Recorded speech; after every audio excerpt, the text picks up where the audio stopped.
There's so much happening in Minnesota right now between the interactions of ICE agents and people protesting their presence there to the fatal confrontation of that woman and ICE. We also are following this story of widespread theft of federal funds and corruption by individuals, particularly within the Somali community. This has put those from that community in the spotlight, whether they're involved in the situation in Minnesota or not. We have many who live here right in our own backyard. Now there are visa restrictions that have just been imposed by the Trump administration, and our Kevin Stewart is following reaction from those Somalis who live here in Georgia to what's happening in Minnesota and these new visa restrictions. Kevin? Yeah, Tom, you know, the TPS revocation, people who are Somali nationals who are here under TPS status, they must leave the country by March 17th or apply for asylum.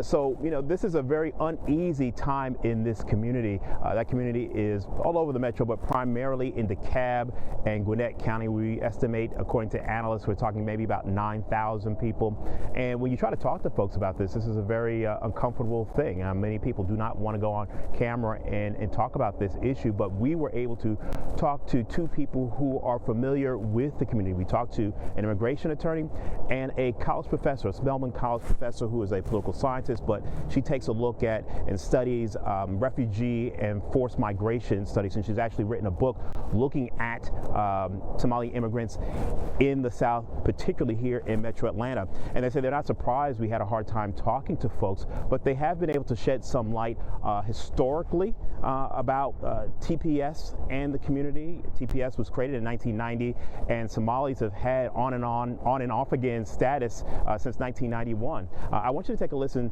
first to the immigration attorney, Charles Kuck. Created by Congress back in 1990 to give the president the ability to allow individuals who are in the United States to stay here for a period of time when there was natural disasters in their country or civil war or war of some kind. And presidents have used it for dozens of countries over the last 36 years. It did reach its peak under the Biden administration, mostly because so did international civil strife and disasters.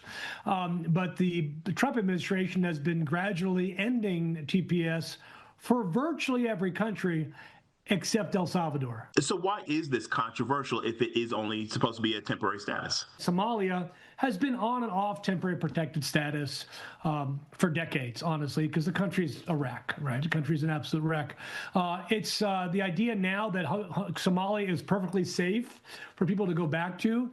It's a joke. We all know it's a joke. We know that this is a political move. The idea that all Somalis are pirates and all Somalis are terrorists and all Somalis are criminals is an old, unfortunate narrative that continues to hinder the broader Somali communities across the United States, and certainly the ones here in the Southeast. And as I mentioned, in Clarkston, Georgia, in DeKalb County, in Gwinnett County. So the Somalis, as we mentioned before, the Somalis across the United States are definitely feeling the impact of the fraud allegations in Minneapolis. Yeah, so basically she's saying people are being painted with a broad brush. What's going on in Minnesota is impacting Somalis all across our nation, including here in Metro Atlanta. It's important to note that the Department of Homeland Security Secretary Kristi Noem made a point of saying, as you heard me ask, that temporary is temporary, and keeping Somali nationals who are supposed to be here temporarily is not in the best interest of our nation. And she says we are putting America first, and that's that.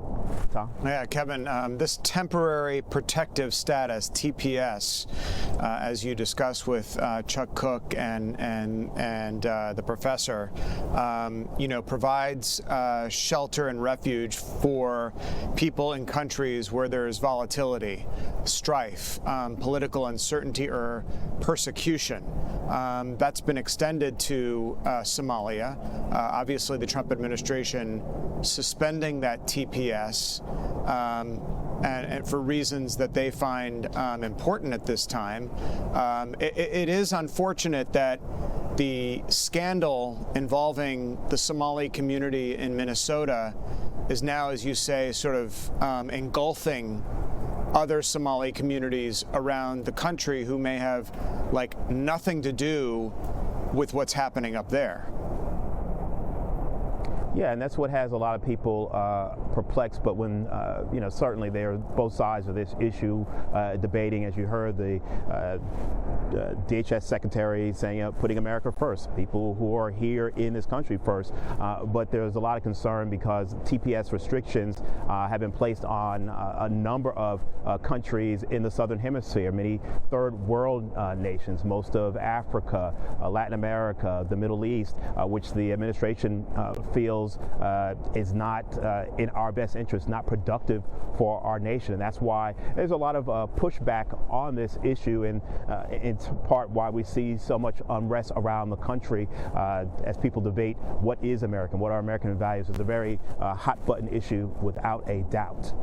Yeah, I mean, the fact of the matter is, as you said, this administration was voted into office based on people's concerns. It was one of the, either the first or second issue based on concerns of illegal immigration into this country. Yep.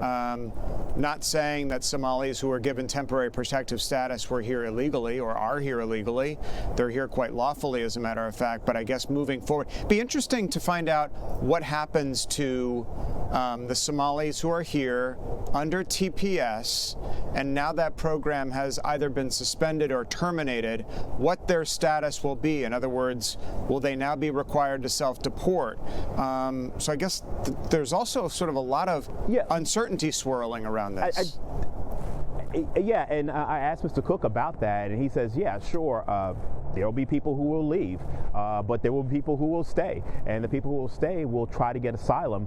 And he thinks basically one of the big problems when you look at immigration as a whole, TPS, illegal immigration, whatever that is, he says really what we need to find the folks in Washington, Congress, working on is an immigration solution, trying to come up with some type of solution. We know that this has been kicked down the can for decades. I mean, this goes back to President Bush, the first President Bush, back in the 90s. Yeah. So this has been something that's been going on for a good while now. It's a great point that you make, and a very important one.